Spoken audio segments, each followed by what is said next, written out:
All right, Mr. Karl. Mr. Detail Stig. That was a nice drive. It was a bit of fun. I was in the blue one that you had, but The blue FGX that I had, which some people may have seen in that video that we shot of the intensive detail. that was a nice video. That was meant Driving to be through my the tunnel, City Link. Yeah, that was pretty good. and that was meant to be my forever Falcon, hence the intensive detail and the wonderful video that we shot. And then Ford brought out another one, and somehow my wife stuck around, despite the fact that I bought a forever car, sold it, and then bought another forever car Within 12 months. within 12 months. She's a good woman. That lives in the shed. This She's is a keeper. She is a keeper. She most definitely is. This is not a car that we drive every day. This I is met your my wife. weekender. Oh, well, yes. Make sure she doesn't watch this video. She better not. She better not. I mean, they're both keepers, really, this and my wife. It is special. I think what I love about it is it just has that muscle car soul about it.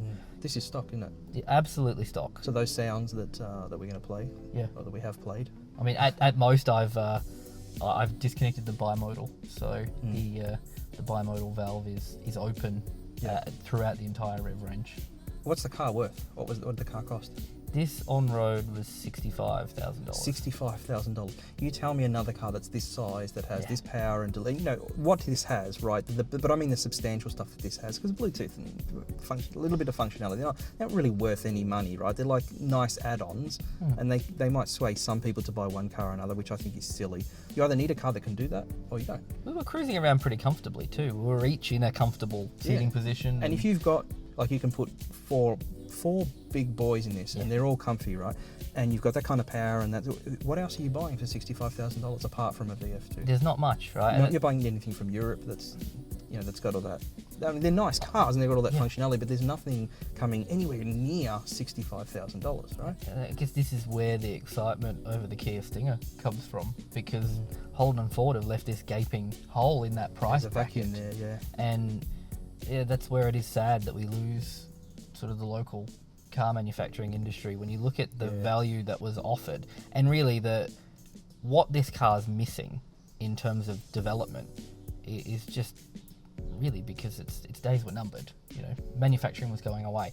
If Ford Australia had the dollars to invest in bringing the Falcon platform up to 2017 standards, you would absolutely blow everything else out of the water. Yeah, well, it's not like Australia doesn't have the technology, the know-how, the manpower to make a car that's as good as anything else from any other country. That's, if anyone says Ford and Holden can't build a car that's as good as anything from another country, they don't know what they're talking about.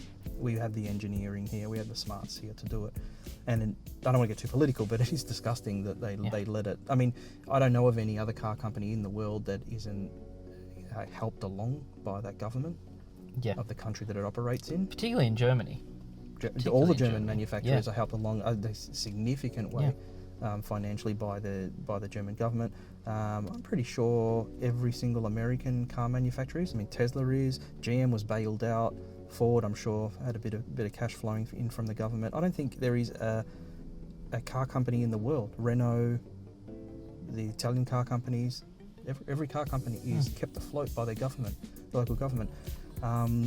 And you might say, well, we didn't really need it when there's not that many flow-on effects or anything like that. But you're talking to a guy who's directly affected by the closure of Ford Australia. Yeah. The fact that this car isn't continuing directly affects me and my family and Dom and everyone that my kid, my wife, everyone is affected. I mean, but that was, you could leave school, you could go and pick up an apprenticeship.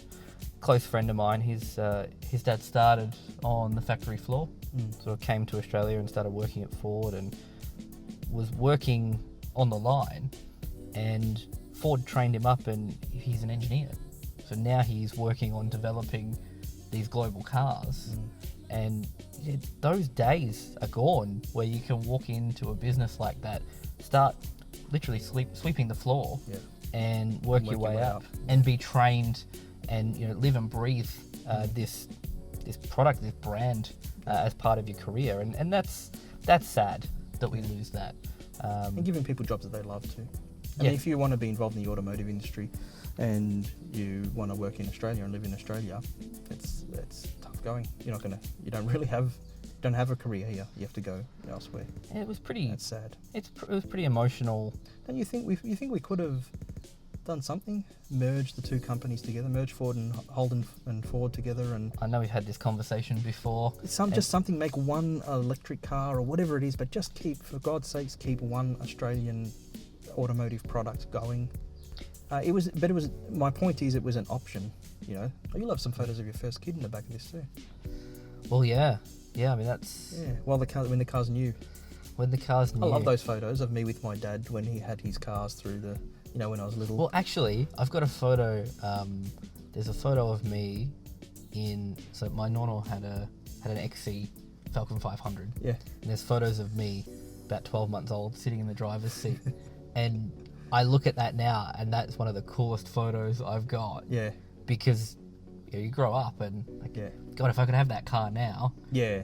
And it's that family and emotional connection to cars, right? That's what people don't get. People that see a car as simply a mode of transport and don't get the emotional connection. It's like music is for some people. Yeah. A particular car takes you back to a time and place. 100%. Certain people, and it pulls at the heartstrings. Dad's got the car I learned to drive in.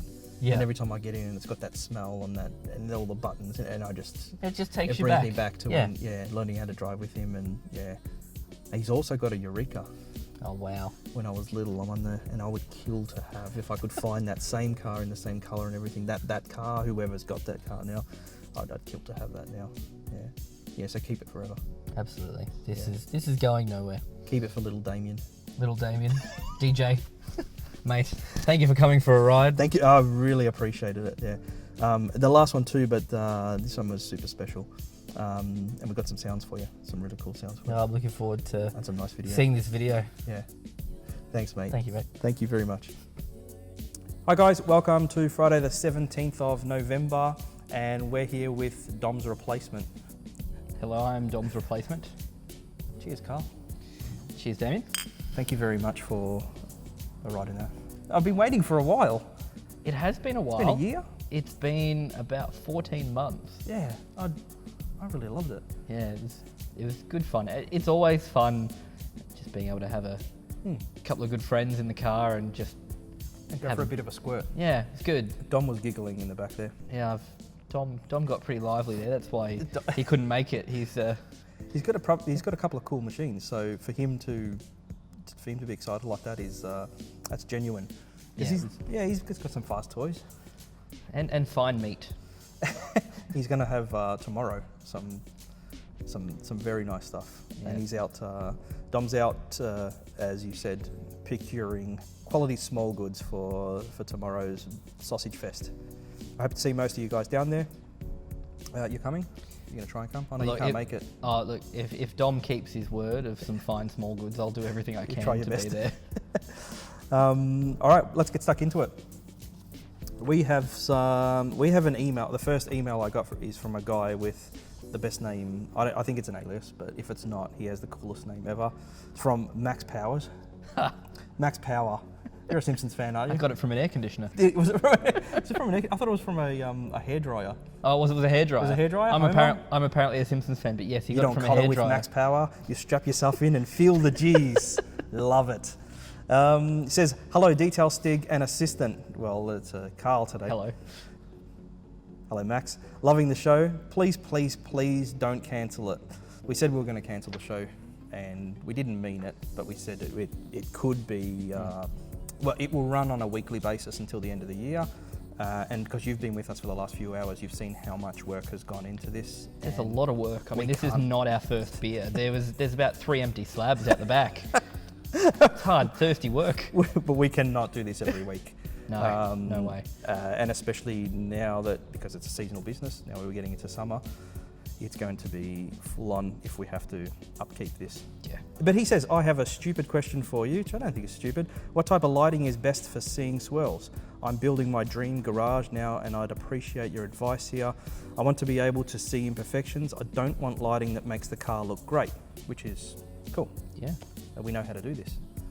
And I've said to him, I've already replied to him and I said, thank you, really appreciate your kind words, which I do, about the show.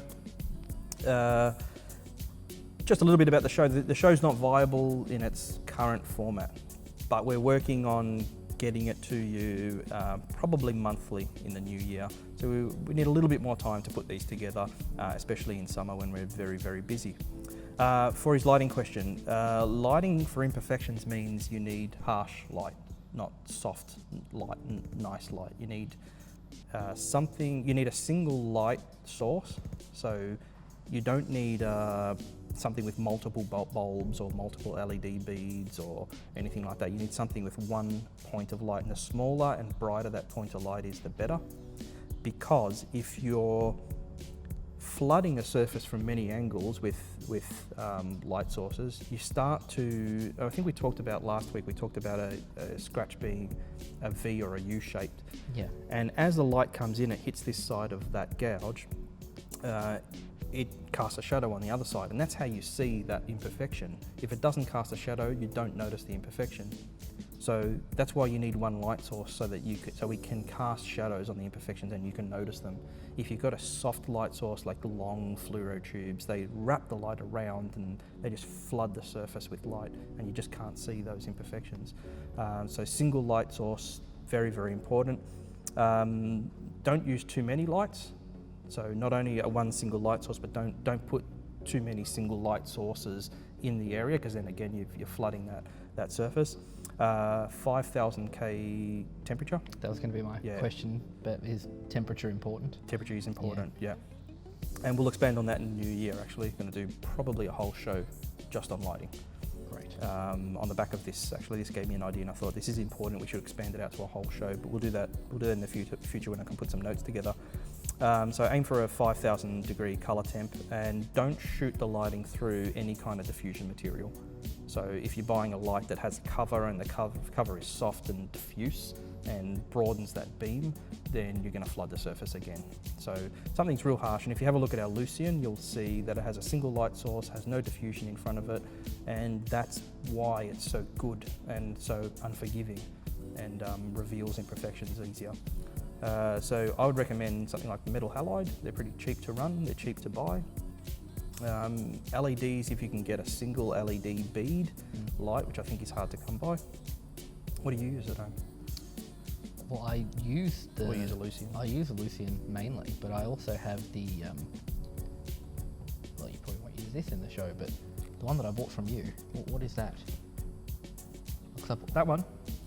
Yeah. On the wall there? Yeah. Metal halide? Yeah, I've got a metal halide. Yeah, they're great. I've got one on casters. Yeah. And it's... Oh, you bought the whole thing? I've got it on casters, and it's great because I can move it around as I work from panel to panel, and it does a great job at sort of disappointing you when you know you've got to go back and do more correction, but it definitely shows up any imperfections in the paint, which is what you want. You want to stare at it in that light, so then when you bring it outside, it looks great. If you stare at it in the really unforgiving light and you bring it out into sunlight shows all your imperfections. So yeah, the most unforgiving light. And for someone on a budget, I'd recommend what you have. Buy a metal halide container, put a metal halide globe in at around 70 watts. I think yours is around 70 watts. Yeah. And around about 5,000 K color temp. And it doesn't generate a lot of heat as well, which is good because it's if you happen low to touch wattage. You don't hurt yourself. Like those cheap halogen work lights, I used to back into them and burn the back of my neck or my back of my arm. But I find as well, you're often working in, you're often working in a shed of a night time when it's closed up, and even something as simple as a light source can generate too much heat and make it an uncomfortable environment. So like now it's a bit warm in here. The last thing you want to do is add a whole bunch of heat to the area you're working in. Yeah. All right. Next question. Next question's from Peter Huxley. Peter says, "Hi guys, great clips with excellent info. They're making us feel bad for cancelling them." They're making me feel good. I mean, I've contributed nothing, but I'm getting all this praise. It's wonderful. Sorry, Dom. Just watched the video regarding foam washing. I was thinking about adding that step to my cleaning sequence. Now I do not have to. Always appreciate your advice and thoughts on car detailing. Don't stop making video clips, which we car enthusiasts appreciate. We will never stop making videos. We will just unfortunately have to make them less often. So that we can afford to make them. So we have the time to put them together, and we want to put them together at decent quality. FI doesn't slap anything together. No. And if we have to make them on a weekly basis, there'll be huge compromises which we don't want to do. So probably monthly in the new year, and same quality as what we're at now. Maybe even a smidge better. We've got a bit more time. Quality is always more important than quantity, as they say. If we can get Karl on the show a bit more often, be a big boost. We'll see what this does for ratings. Look, it might tank after this week. We might not have a show anymore. No way. Blower vac dry the car. Oh, how do you feel about the use of a blower vac to dry the car, such as a brand name? I won't mention the brand name.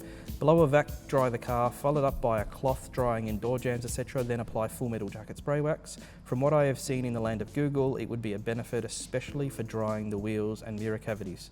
Good question. Sounds good, doesn't it? Good question. Well, it sounds good. I mean, the common method now that's getting some rave reviews from people around the enthusiast community is a foam wash followed by a blow dry, because they see that as no contact with the paint. They're not going to get any marring. It's going to be great. Yep. But I don't know. This is a question that I've wanted to run by you as well, so I'm glad someone asked. I did write down some notes because I replied to him also. Don't want to make him wait for the Friday night video, so I've replied to him. But I've said, first point I'd make, Peter, Google, like all businesses, yields first the highest paid results, then secondly the most popular results. That's how Google works, isn't it? That's how I understand Google works. Yeah, that's my understanding as well. I mean, that's their business model.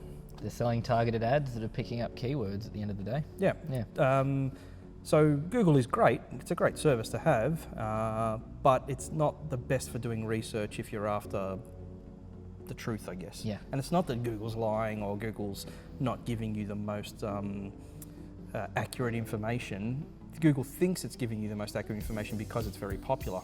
But in the world of the internet, anyone can say anything they want and put it out there.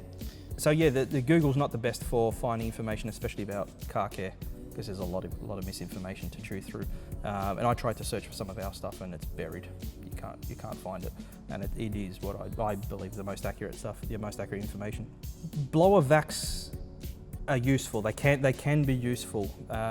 You just don't want to use them in a home environment where you're in an area that's not sealed.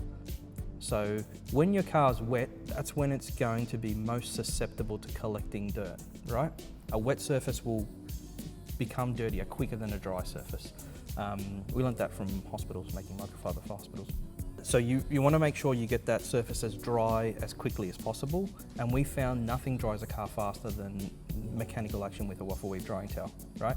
I've also found that using a drying towel doesn't induce swirls like you would think if it's a proper drying towel. So there's a drying towel and then there's a drying towel, right? So our drying towel is not the same as another drying towel. I noticed someone using one today. I went to a car wash and I saw them using a drying towel which had a rayon edge, and the rayon edge was stitched in cotton and it had a plastic tag. What is the point of having a microfiber towel to dry your car that doesn't scratch if you've got not one but 3 other materials which scratch real bad, real easily too? Yeah, ouch. If you're avoiding using that drying towel because you found that it creates swirls, perhaps have a look at another drying towel, something that's a little bit better quality. If you think that the blower vac is going to remove some of the mechanical action, you're right. But what we found was we tested blower vacs ages ago when we had the car wash in about 2007. We found that they take the air and throw it at the surface much faster. So actually throwing much more air at that wet surface, and they're throwing much more dirt at that wet surface, and they leave a surface that is partially dry but very, very just covered in debris. And you'd always have to wax or do something afterwards, and that's when we started to pick up and push around that debris. That was always the thing that concerned me about the use of a blower vac, because as the question said, then to follow up with a towel to either dry the door jambs or other areas, if there is that debris on the surface and it's getting caught between the towel and the surface, I would assume you're going to induce marring there. We found the best way just to put a gantry, and this is a commercial car wash in an enclosed area, and it was purpose built for this. So if we put a gantry and drove it through the gantry, and we're blowing way more CFM than you can achieve with a little toy hand blower vac, right? Then it was actually good. So it was beneficial. And if I opened up a car wash now, I would have a gantry with blower vacs. But you just can't achieve that with anything handheld. You're just not going to do that. And you haven't got that inside an enclosed area like we did with the car wash that's almost dust-free. Also, we usually weren't applying anything afterwards. So it would, for the majority of cars, they'd be dried and they'd go out onto the road just dry, just like that. And I think it's slightly beneficial. But my point is, you're going to have a very, very big, very cumbersome, very expensive system to achieve a blow dry, and you're not going to get that with a tool that's worth a couple $100.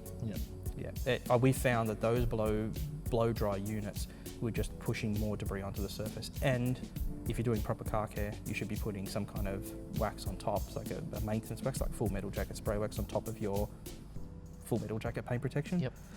When you have to go and touch the car, there's a lot more debris on that surface. So I can dry a car quicker with a drying towel. I don't have to spend $200 or use electricity, so it's a lot cheaper. And then I can get my second step done, which is maintenance with a wax or something, without having to worry about all that debris that's stuck to the surface.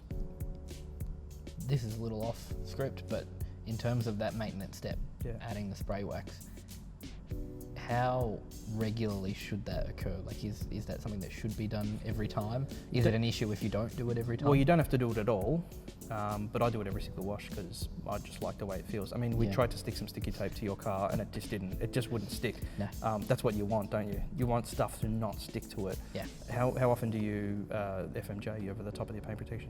It's every time I wash. I didn't last time I washed because I was in a bit of a hurry. That does happen. It's at least every second wash, but I try and do it every wash, and I think it is just because, one, it looks incredible. Yeah. Like in the sun today, that just looked silky. Looked silky smooth, and it does make the washing step easier. I find before I even touch the car with the... It doesn't get dirty as quick either. Have a look at it, it's clean. No, it's great. And we've been driving it around, some good driving. And I find high pressure rinse does most of the work, and the wash mitt just picks up any little bits that... And that's what you want to. So the next step when you're going to wash the car, you don't have as much debris that you're moving around with the mitt. Yeah. I'd add to that the use of compressed air. So I find having a compressor at home very, very useful. It'll cost about the same as a blower vac, sometimes even less. You can do much more with it, and for me that's far more useful. So dry the car with a drying towel, compressed air around all the door jambs and mirror, behind the mirror in the mirror housing where you get a lot of water stuck in there. It's fine around the base of the headlights or around front grills, like the nose cone on this. You're talking about where the front bar meets the headlight, that little crevice in there? That crevice there, it just seems to forever just dribble water. On the FG, the boot lid on the top of the rear bar where the boot lid closes, that little horizontal section there, I find it collects there. Same problem. Well, it must collect in the door jamb and then come out, and you get a little drip marks out there. Same problem. So I would invest in a compressor, absolutely. Every garage should have a compressor. You can get them for $100. They're not great, they're little machines, but they're good enough. And they do other things too. They blow up balls, and I blew up my daughter's little, tiny little swimming pool. A compressor is super handy, and I think mine was $150 or something like that. It's lasted years. It's not very, very handy. In the interior.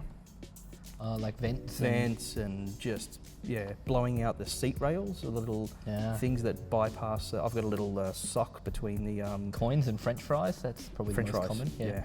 Yeah. Whatever my wife's eating. I'll blame it on her. So I'd get a compressor. absolutely have a compressor. Blower vac, I'd give it a miss. I'd save you money. Buy a really good quality drying towel and make sure that it's clean and good condition, and when it's not, relegate it down the food chain, get it to do other duties. But that's it. Very good. Makes sense? Makes perfect sense. Good. We've answered all the questions. Have you got any questions? Or anything? What about the FG Club? Do you want to give that a bit of a Yes. spruiking? The FGX Owners Club, myself and sort of a few friends of mine run that. That's where I've become really good friends with quite a few other car enthusiasts. I think that's the great thing about cars. There's only one troublemaker in that club, isn't there? That's pretty good. Ivan? Just Brett Pember. Oh, Brett Pember. Yeah. Ivan's actually all right. Ivan's a nice guy. Yeah. Ivan's a nice He's guy. a gentle giant, yeah. Yeah, Brett just trolls. Yeah. Detail addiction. Yeah, I you think can we should- tell too. You should ban him. But FGX Owners Club, there's some great guys in there, with the exception of Brett Pember, of course. Brett's a lovely But guy. as we said earlier, the great thing about cars is that they bring people together. They take you back to moments in time. There's that sentimental attachment to them, and I've got some great friends that I wouldn't have had if it wasn't for cars.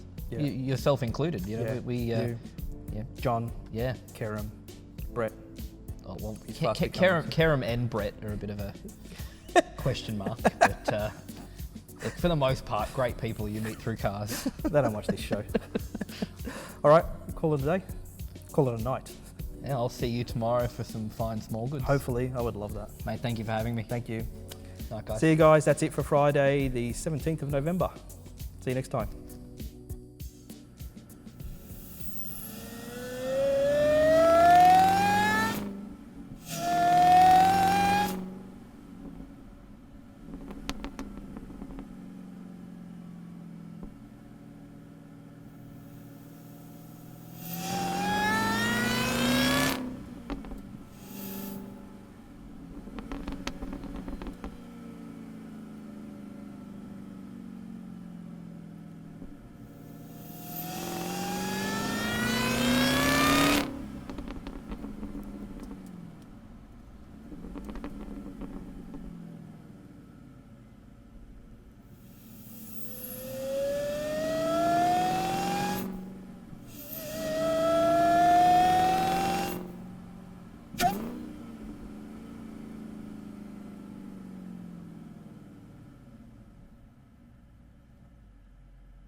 Say hi to your mum for me.